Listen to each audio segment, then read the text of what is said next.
Hãy để mỗi lần tắm là một lần chăm sóc cho làn da của bạn với sữa tắm cá ngựa Our Turmeric Perfume Shower Gel, một sản phẩm từ nước Đức, được chiết xuất từ các loài hoa thiên nhiên, nhiều loại vitamin và protein. Sữa tắm cá ngựa không chỉ làm sạch da mà còn dưỡng ẩm, mang lại một làn da mịn màng, căng tràn sức sống. Với hương nước hoa quý phái lưu lại suốt 24 giờ, sản phẩm từ thương hiệu Our Turmeric đã chinh phục hàng triệu người dùng tại châu Âu. Tại Sydney, sản phẩm hiện đang được bán tại siêu thị Nam Phương ở Cabramatta và siêu thị Cycle ở Cali Heights. Để làm đại lý phân phối, xin liên lạc đài VTA qua số 0452 067 535.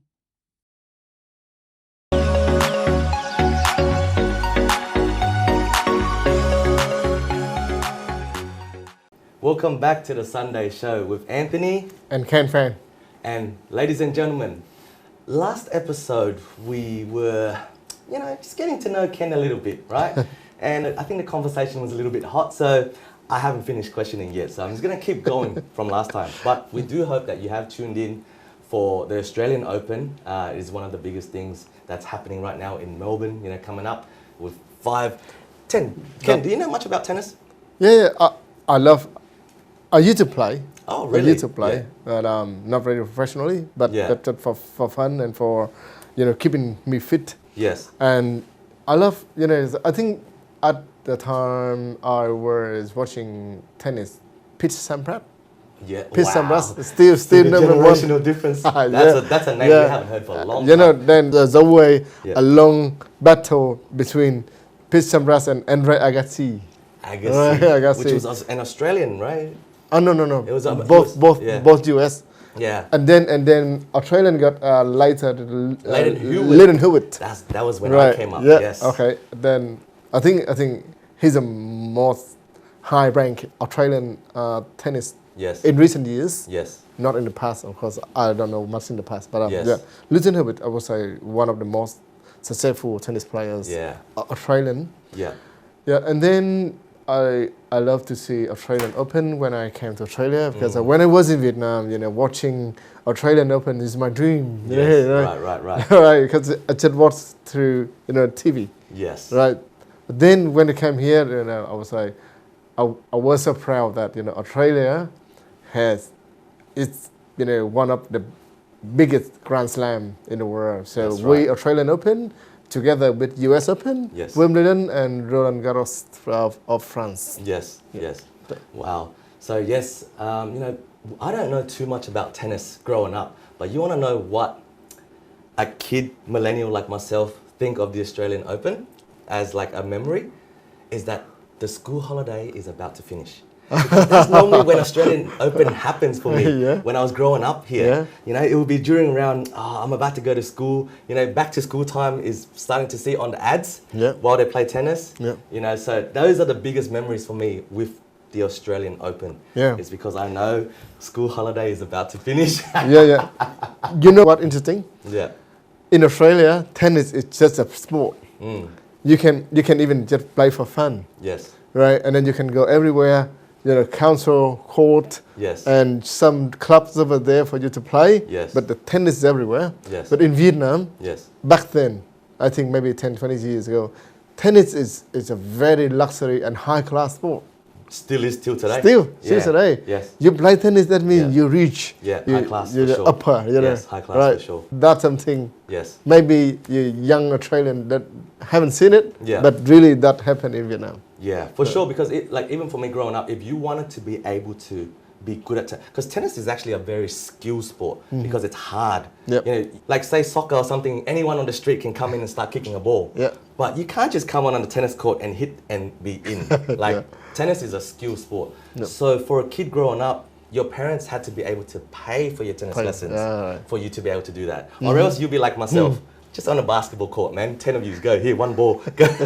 It's just nice and easier. So yes, tennis is definitely a big thing, and please do tune in. But Ken, I want to touch back on our last conversation. So multi-talented person, but so where did you build this confidence to be able to? Because for me, from a third-person perspective, right, being a TV personality, and it puts you out there. for judgment by a lot of people. Now, I don't know, because I read a lot of books, especially with psychology, and they say that the deepest fear for a human being is not death. Do you know what it is? Yeah, I know. What is it? I think failure. Failure is 100% correct. And because if you fail, then you get judged. Yep. Therefore, they rather not be judged. Yep. They rather die Yep. than be judged. Yeah, but I would say that the thought from many people, Yes. but myself, I judge it. And I think the fear for myself, I think loneliness. Loneliness. Okay. Yeah. Yeah. It's not about failure. Because you learn a lot from your failure. 100%.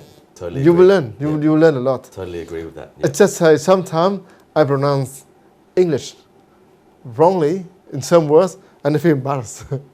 But then you learn, you remember from that embarrassing. Yes. So, like you try something and then you fail. But then you learn. And the next time it's been better. So for many people, they think failure is something that's very bad. Very bad. But Yes. for me, I think that's not a big deal. It's not a big deal. Yeah. But I think loneliness might be the big problem. And that also, as I can see that's also a problem, not for myself, but for the generation like your generation now. What do you think? Yes. Because sometimes, as I've seen, your generation is too much connected to device. You don't have much connection to people. 100% agree with you. So the communication is less and less now. Yes. Between and among people. Yes. Yeah. So like for me, right, this thing It's enough, everything. runs my life. Everything. In a good way, but also if I don't know how to balance, it's actually bad, right? So I'm just going to put it away.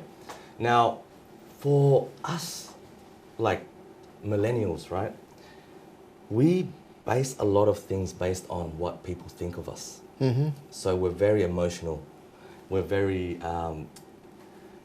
affected by judgmental because of the new Instagram world, we call it. Everyone's always posting the best things about their life, the best things. And for us, we feel like we have to chase that type of lifestyle, which is fake. Let's be real. What, everyone's going to be happy every day? That's impossible, right? But because of this fake life that everyone's portraying on social media, and that's also my personal reason why I believe there's a lot of suicidals that's been more on the news lately, especially with people around my age group. Now, there's the age after me, which is, they call it the alpha. And beta. So you're 100% right. So my generation is on the phone a lot, but we feel like the next generation, and touching back on what you spoke about, they're more efficient than us, these guys. They have AI now. We still don't know how to use AI. I don't know how to use AI. I don't know ChatGPT and all that stuff. So I got a kid who's in that beta generation, like that I know, right? He's a nephew of mine. He would give answers that I took 10 years to develop, but because of his efficiency with AI. So I feel like they're even more resourceful than us. But if I put him up to public speak or have a communication face to face, no skill. Exactly. So back to your question, is that you asked me where I gain my confidence from. Yes. That really the answer. What you said is really the answer. You learn your confidence. You build your confidence through experiencing. That I think that's the only way. So I'm born in the countryside. I grew up in the countryside, and then I moved to this town, and then I moved to the capital city. Different environment pushed me and forced me. I have to adapt. That's also a skill. Yes. Right. And then you see the difference in different society, different communities, and then you perceive the differences. Yes. You perceive, and then you immerse yourself in that society, in that community, and that there's a lot of story to learn from. Right. For your generation, I would say, you understand more, you learn more, you open to the whole world. the whole world of knowledge, the whole world of philosophies, Yes. the whole world of, stories. You learn more, you know more, but you don't have chance to experience. What you experience is just virtually, not reality.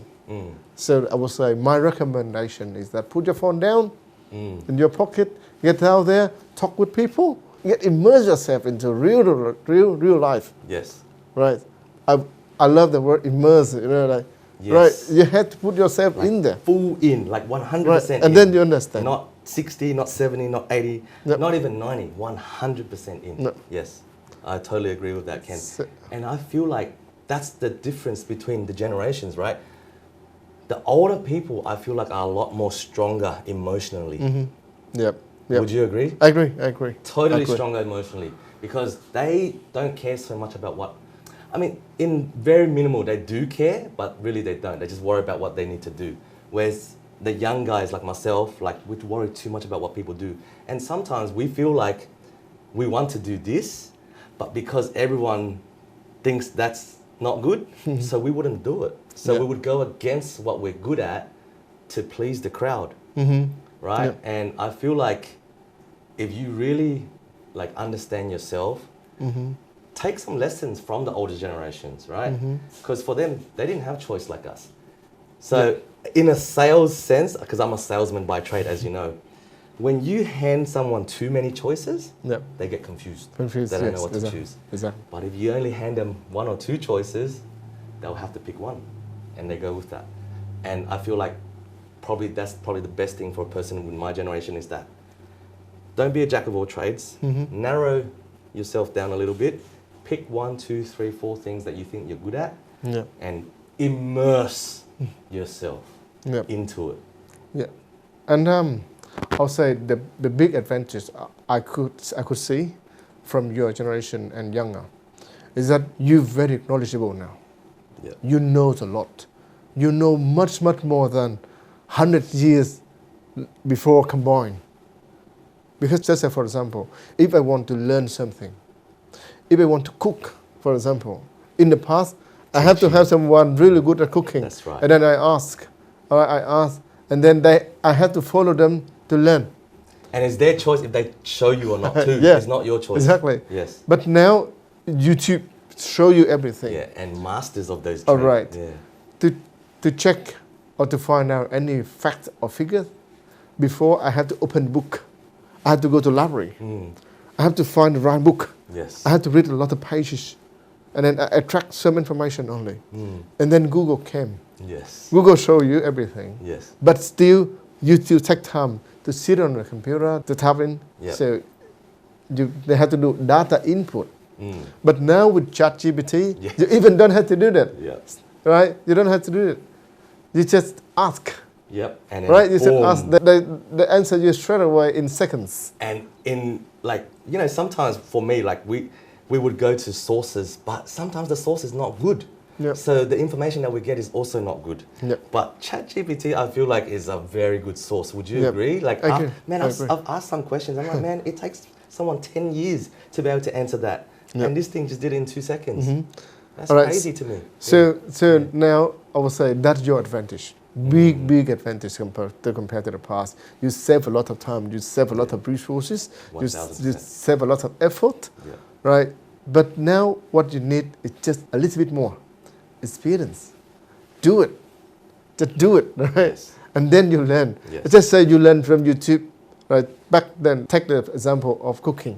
Yes. You see the YouTube, they can teach you everything, a lot of delicious dishes in there. Yes. But have you tried one? And then you see what they taught you, what you learn, what you really do different. Yes. The outcomes are very different. Yes. All right, say immersing yourself, and then like when you really do it, you learn. You learn because what you have might be too much different from what you've seen. And then you can be creative too. Yes. You can just say like cooking. You can add this, add that, right? That's what you haven't seen or haven't learned from YouTube, right? You be more creative, Yeah. and that creativity comes from experiencing, from doing, not just watching. Yeah. Right. So action would be something that you took a lot to get yourself to where you are today. Would you agree? Yeah. Yep. So for Ken, you know, he built his confidence through action, through just doing. Yep. A lot of doing and failing and doing Failing, and failing yeah. and not giving up Yeah. to a point of now. I would say Ken would be someone that has went past self-confidence, and like if you guys understand psychology, because that's what I studied in university. Yeah. So to pass the level of self-confidence, they call the next level called self-esteem. Self-confidence is what we portray out there. Say, oh, I'm confident, you know. But really, when a person has self-esteem, which is the deeper one, you see they move differently. They don't need to be more flashy or showy. Yep. They just know Yep. they got it. Yep. And that's what I see with Ken. And, you know, people in the younger generation should learn from this, because this is real self-confidence, the deeper one, you know, self-esteem he has, which is like he doesn't care. He's a master of this. And there's this book that I've read by Robert Greene, and I highly, highly recommend all generations to read it. And his book, they call it Mastery. Mastery. Yeah. Yep. So Mastery, Robert says, because he's a psychoanalysis professor, like big time. Yeah. So celebrity one as well. And he goes in order for a person to master anything, requires them to put homework and work into that field for 10,000 hours, which for a normal person equates to about 10 years. So if anyone wants to be a master at what they do, doesn't matter what it is, plumber, communication, whatever it is, they have to do and experience what Ken said, and fail and do and fail and not give up for at least 10 years until you reach self-esteem. That's what the science behind it is. Yeah. What do you think of this concept? Honestly, I appreciate it. You know, you sharing me with the book Mastery. Yes. I honestly I haven't read it. Right. But to be master, of course, I think that's a very basic formula. Necessity to be successful. You put hours there to learn. It let you drive. When you drive, exactly when you drive. But just say, if you want to reach there, you can drive, or you can go to public transport, right? That means sometimes the outcome, the destination is there. You can be successful without putting many hours in. Like I said, you can drive. Genius, yes, you're right. You can drive. Yes. Or you can have someone to drive you. Yeah. Right? Or you can walk. Right. Yeah. That means, of course, they encourage you, again, to immerse yourself, to work, to do. But I would like to add, Yes. you know, you don't have to be, you know, spending a lot of times, but think about the destination, how you want to achieve it, how can you achieve it, do differently, do different ways. Yeah. You don't have to follow. Yes. And that's what I learned from, you know, the younger generation, the recent generation. You know, Gen, was I alpha, beta, Yes. or millennials like yours? They're very smart. They're very smart. They think very efficiently. They do very efficiently. 100%. That is the key word, efficiency. 100%. Right. Yeah. So book is still good to read. But again, you know, differentiate yourself and be creative and just try. Don't be scared of failing. Yeah. To do it, and you learn. Yes. You learn. Yeah. I would say that something I like to add from my experience. 100%. And like, see, that's when I speak to a person like yourself, Ken, who's been through it for real. You can see the knowledge that you give that is like, I'm not just about the books, I'm also about the real life experience. And you always preach like, you got to get out there, immerse. You know, I'm sure you guys have heard him repeat that word immerse multiple times now during this conversation. So for me, I see that your generation, once you guys do something, you guys give it 100%. And I feel like that's what's lacking with the young generation, is that would you say that because we are so secure, and what I mean by the word secure is, even if I don't make anything of myself, my parents still has a couple houses, Would you say it's the same with your kids too? Let's be real. Yeah. Look, if I don't get if I don't become anything, I got 1 or 2 homes anyway because my parents give it to me. So, do you think because we're so secure that we don't immerse ourselves in a lot of things? I don't judge young generation that way. Yeah.